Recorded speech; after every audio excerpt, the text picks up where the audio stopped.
Freelance journalist association of বাংলাদেশের নেতৃবৃন্দ, Mirpur press club এবং বৃহত্তর মিরপুরের সাংবাদিক বন্ধু ভাইয়েরা, আসসালামু আলাইকুম। আসলে আমরা কখনোই রাস্তায় আসতে চাই না, রাস্তায় আসবে রাজনৈতিক নেতৃবৃন্দ, কিন্তু প্রান্ত পারভেজকে নিয়ে এমন একটি ন্যাক্কারজনক ঘটনা ঘটেছে যার জন্য বৃহত্তর মিরপুরের সাংবাদিকবৃন্দ আজ একটি দাবি নিয়ে আপনাদের এখানে এসেছে। আমি জানি বঙ্গবন্ধু কন্যা প্রধানমন্ত্রী দেশনেত্র শেখ হাসিনা, স্বরাষ্ট্রমন্ত্রী, আইজিপি এবং বর্তমান কমিশনার হাবিবুর রহমান সবাই সাংবাদিক বান্ধব। তারা সবসময় বলে থাকেন সাংবাদিকদের উপর যাতে দৃষ্টি রাখা হয়, তাদের সুরক্ষা দেওয়া হয়। মফস্বল সাংবাদিক ফোরামের একটি দাবি সুরক্ষা আইন, আমরা এটা নিয়ে কথা বলবো সংসদে যাতে এটি পাস হয়। আমি ফ্রিল্যান্স জার্নালিস্ট অ্যাসোসিয়েশনের পক্ষ থেকে মাঝে মাঝে বলে থাকি, জনপ্রতিনিধিরা যদি গানম্যান পায়, আমাদের যোগ্য সাংবাদিকরা কেন গানের লাইসেন্স পাবে না? তাদেরও পিস্তলের লাইসেন্স দিতে হবে শুধু পুলিশকে এবং অন্যান্য জনপ্রতিনিধিদেরকেই শুধু গানের লাইসেন্স দিতে হবে। এত গানম্যান হয়তো সরকারের দেওয়া সম্ভব না।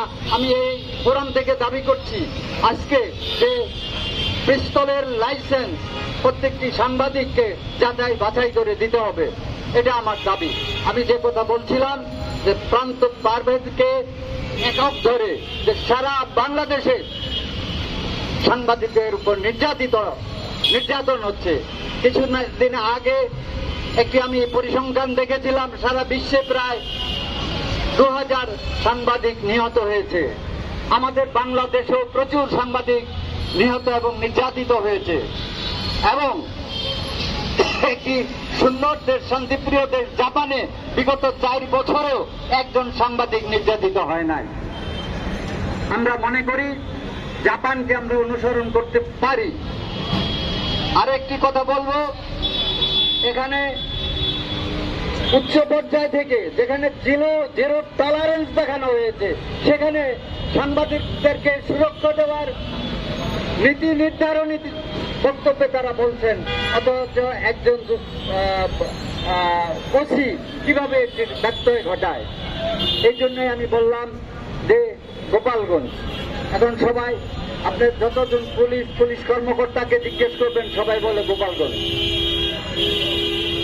বেনজির আহমদের পর এখন অনেকেই গোপালগঞ্জ বলতে একটু লজ্জাবোধ করে। আমি একজনকে বললাম, তাহলে আপনার এই বঙ্গবন্ধুকে সুউচ্চতায় রাখতে আপনারা গোপালগঞ্জের নাম দেন বঙ্গবন্ধু সিটি। আমরা অসম্ভবকে সম্ভব করতে জানি। আজকে গোপালগঞ্জ এখানে একটি ইতিহাস ঐতিহ্য সমৃদ্ধ এলাকা। আমি বলি বঙ্গবন্ধু কন্যা দেশরত্ন শেখ হাসিনা এই বিষয়গুলো আমাদেরকে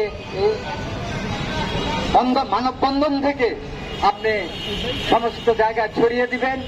কমিশনার সাহেবকে আমি ব্যক্তিগতভাবে চিনি, উনি সাংবাদিক বান্ধব লোক। আইজিপি সাহেব, স্বরাষ্ট্রমন্ত্রী, সবাই সাংবাদিক বান্ধব লোক। এই প্রান্ত পারভেজের এই ঘটনার থেকে আমরা এই শিক্ষা নিতে পারি যে আমরা যারা ওই কিশোর গ্যাং, শীর্ষ সন্ত্রাসী, পক্ষ নেই। এটা 72 ঘন্টার ভিতরে আপনি ওসি সাহেব, আপনি ডিসি সাহেব, আপনি আইন প্রয়োগকারী সংস্থা সুষ্ঠু তদন্তের মাধ্যমে এটি নিরসন করবেন। আমরা রাস্তায় আসতে চাই না। সাংবাদিকরা হলো, এখানে আমি কয়েকজন মানবাধিকার কর্মীকে দেখেছি, গণমাধ্যম কর্মীদের সাথে মানবাধিকার কর্মীরাও ওতপ্রোতভাবে জড়িত। প্রত্যেকটা সাংবাদিকও মানবাধিকার কর্মী, মানুষের কল্যাণে কাজ করে। আপনি 2 দিন আগে দেখেছেন বৃষ্টিতে ঘরের ভিতরে পানি, রাস্তাঘাট সব জায়গায় পানি, আনাচে কানাচে পানি। আপনাদের এই দুঃখ দুর্দশার কথা এই সাংবাদিকরাই তুলে ধরেছেন।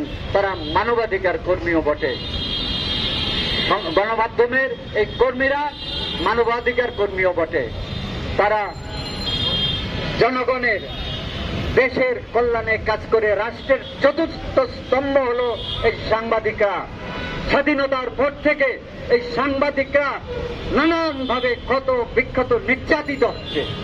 আমি মনে করি এগুলা নিরসন হওয়া উচিত। আমি আজকে জাপানের কথা টেনে এনেছি। আমি একটু আগে বলতেছিলাম এখানে হযরত শাহ আলীর মাজার পুণ্যভূমি, এখানে প্রধানমন্ত্রী শেখ হাসিনার উন্নয়নে মেট্রো রেলের দ্রুতগামী রেল এসে গেছে। আমরা সাংবাদিকরা আপনাদের উন্নয়নের কথা বলি। আমি একটু আগে পানির কথা বলতেছিলাম। আমাদের মেয়র সাহেব যেখানে যায় তিনি গান গান। আমি একটিবারও দেখলাম না এরশাদ সরকার স্বৈরাচারী ছিলেন এই বন্যা এবং পানির ভিতরে নেমে আসতেন, মেয়র সাহেবকে আমি নেমে আসতে দেখিনি। আমরা জনগণের বন্ধু, জনগণের কথা বলি। সাংবাদিকরা তো আমাদের ঔরস্যজাত ভাই না হলেও ভাই। প্রান্ত পারভেজ এবং অন্যান্য যারা আছে তাদেরকে সুরক্ষার জন্য আমি মনে করি, আমি একটু বেশি বলে ফেললাম। আমার যদি কোনো ভুল ভ্রান্তি হয় ক্ষমা সুন্দর দৃষ্টিতে দেখবেন। অবশ্যই 72 ঘন্টার ভিতরে আমরা এর প্রান্ত পারভেজের এই মামলা, ভুল মামলাগুলা তুলে ফেলার জন্য আমরা এরকমও দেখছি রাজনৈতিক নেতৃবৃন্দের একদিনে 19টি মামলা নিরসন হয়ে গেছে। প্রান্ত পারভেজের আমরা মনে করি 72 ঘন্টায় এই ভুয়া মিথ্যা মামলা করে কিশোর গ্যাংদের প্রধানমন্ত্রী, স্বরাষ্ট্রমন্ত্রী, আইজিপি সাহেব কিশোর গ্যাং মাদকের বিরুদ্ধে, অথচ পল্লবী একটা মাদক এবং কিশোর গ্যাংয়ের আখড়া। আমি মনে করি এটা অবশ্যই নিরসন হবে। সবাইকে ধন্যবাদ।